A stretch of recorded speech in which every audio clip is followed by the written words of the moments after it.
Railway station के पास स्थित माल गोदाम के दुकानदारों की दुकानें जब तोड़ी गईं तो उस समय नगर निगम ने उन्हें सपना दिखाया था कि इसी जगह पर उनको दुकान बनाकर दी जाएगी ताकि उनकी रोजी रोटी चलती रहे, लेकिन उनकी दुकान क्या जमींदोज हुई, मानो उनकी किस्मत ही उनसे खुद रूठ गई हो। पिछले 4 सालों से दुकानदार पाई पाई को मोहताज हो गए हैं क्योंकि उनके पास कमाई का अब कोई जरिया नहीं बचा है। वहीं वर्षों पहले यहाँ पर शॉपिंग कॉम्प्लेक्स बनाने का टेंडर हुआ तो राशि स्वीकृत हुई तो वहीं चेहरे पर खुशी थी, लेकिन जब रेलवे ने इस जमीन में पैंच फंसाया तो साल दर साल बीतते चले गए और आज तक इस जमीन पर एक भी नींव का पत्थर नहीं रख पाया। नगर निगम दुकान देने को तैयार हो गई। 2016 में भूमि पूजन हो गया, अक्टूबर में दुकान बनने लगी। फिर रेलवे जो है उसमें हस्तक्षेप बेवजह का कर रही थी। किस कारण? वो बता रही थी हमारी लैंड। फिर वो लैंड की नाप हुआ, राज शासन की ज़मीन निकली। यहाँ पे कितने लोग थे जो जिनकी दुकानें तोड़ी गई? 25 लोग रहे। 25 लोग थे। 25 लोग। उनका 25 लोग दुकान का अभी परमिशन नहीं दिया गया क्या? नहीं, अस्थायी परमिशन दी है। ये अपन लोग अस्थायी परमिशन में जीविका चला रहे हैं।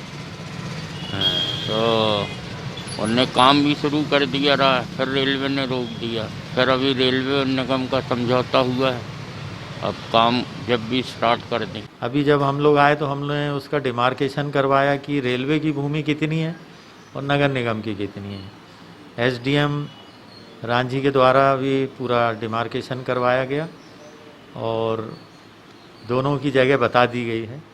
अब फाइनली डीआरएम साहब और कमिश्नर साहब नगर निगम, इन लोग की एक संयुक्त बैठक भूमि को लेन देन के संबंध में एक हुई थी, जिसमें शहर की विभिन्न भूमियों को जो रेलवे की है उसको नगर निगम को हस्तांतरित करना। नगर निगम को बहुत सारा property tax, commercial tax, water tax, ये सब रेलवे से लेना है।